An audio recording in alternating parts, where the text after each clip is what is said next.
Silinis tayo dito sa aircon ng sasakyan. Ang sabi daw ay mahina ang hangin. Okay. Yung mga filter nito. Okay pa naman siya. May filter ba to sa ilalim? Dalawang filter ito eh. I-check din natin yung evaporator. Remove natin to. Guys, unti-unti na nating na-remove. Dapat talaga ma-remove natin to kasi para hindi sagabal. Para kita mo naman yung evaporator niya. Oh. Kaya wala daw hangin. Grabe. Reprocess tapos kasi kapag hindi natin to i-remove, dito lang tayo maglilinis. Useless lang. Kaya ang gagawin natin ito, reprocess na to. Kita mo naman yung ano, di ba? Kita mo naman yan, talagang barado. Grabe. Oh. Grabe siya. Ito yung gagamitin natin panglinis nito kasi di talaga siya maano. Okay.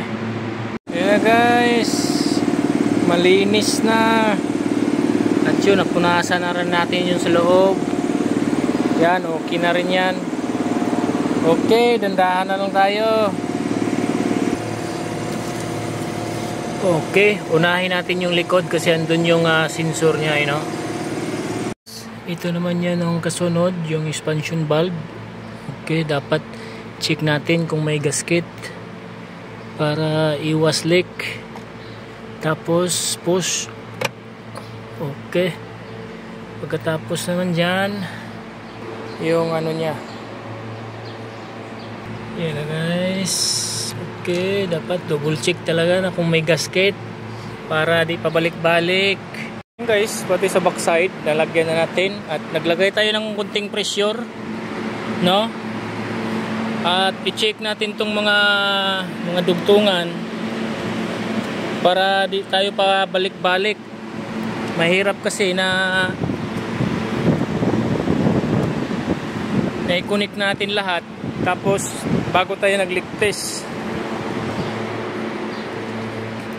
Okay, para sure ball isahan na. Walang leak. Okay, babad natin yan ha, babad lang natin yan, balikan natin yan mamaya. Kakatapos lang natin mag-vacuum, no? Hindi ko lang pinapakita kasi nagmamadali na rin tayo. Ito na, malamig na to siya. Kaya nag-automatic na siya. Medyo maingay lang yung belt. Adjust lang tayo doon. Baka sobrang higpit doon. Yan. Kapag tumataas yan, ibig sabihin ay hindi gumana. Yan. Kapag bumababa yan, yan, gumagana yung compressor natin. Okay. Tsaka sobrang lamig na dito. Kita nyo na yan. Pero kulang pa naman sana yan. Pero okay lang. Bago pa naman eh.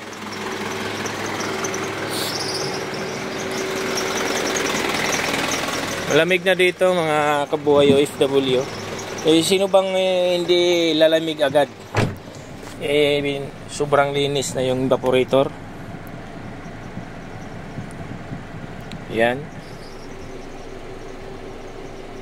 Tsaka ang bango ng amoy niya, no? Dahil dito sa ginamit natin, no? Okay. Yun lang mga kabuhay FW, okay na.